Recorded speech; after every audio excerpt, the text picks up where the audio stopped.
Selamat datang di catatan terakhir. Cerita yang seharusnya tak pernah didengar.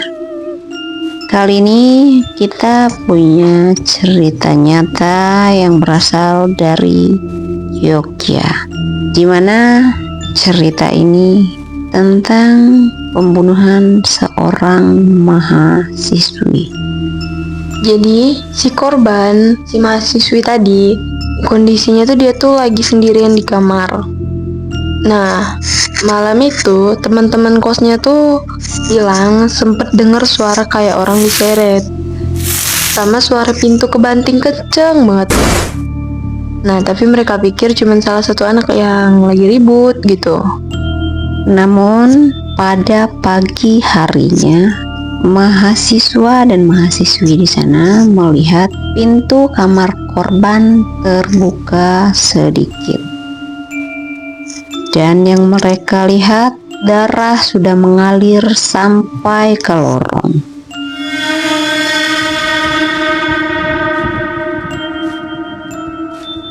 Pada saat dicek, mayatnya dalam posisi seperti dipaksa. Matanya melotot, mulutnya terbuka lebar seperti orang ketakutan sebelum mati. Sejak hari itu, lorong asrama itu katanya selalu dingin banget.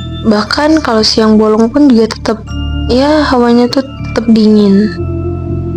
Bahkan saat ada penghuni baru yang pindah ke kamar korban, malam pertama penghuni baru sudah teriak-teriak ketakutan. Dia bilang dia melihat perempuan dengan wajah penuh darah duduk di pojokan sambil nunduk. Lalu tiba-tiba perempuan itu nengok ke arah penghuni baru. Dan kejadian ini tuh gak cuma sekali doang. Banyak yang ngalamin hal yang sama. Dan ada juga yang lagi belajar, tiba-tiba denger bisikan, "Tolong aku, tolong aku." persis di telinga.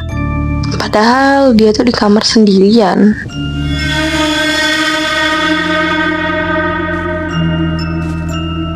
Dan konon katanya setiap malam Jumat selalu ada suara teriakan perempuan dari kamar itu.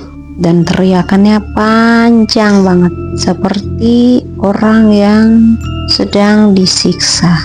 Namun begitu dicek rame-rame, kamar itu kosong, dingin, dan sedikit ada bau amis darah yang menusuk. Dan gue dengar juga ada yang cerita kalau salah satu penghuni di sana tuh nyoba iseng buat rekam suara di lorong itu. Nah, pas diputar ulang, ada suara yang jelas banget, suara cewek nangis minta tolong. Padahal waktu direkam tuh suasananya sepi.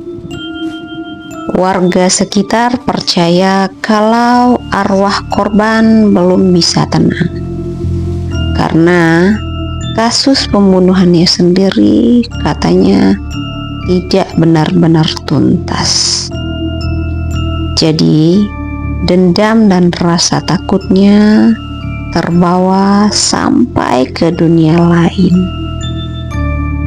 Makanya sekarang asrama itu terkenal angker banget. Bahkan banyak yang gak berani jalan sendirian di lorong tengah malam, karena katanya bisa ketemu sosok korban dalam keadaan yang sama kayak terakhir kali dia ditemukan. Ini bukan sekedar cerita mistis, tapi bukti kalau tragedi berdarah kadang ninggalin jejak yang gak bisa hilang.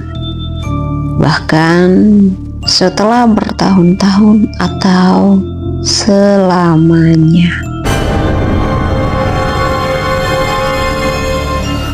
Oke, terima kasih sudah mendengarkan catatan terakhir, dan catatan ditutup.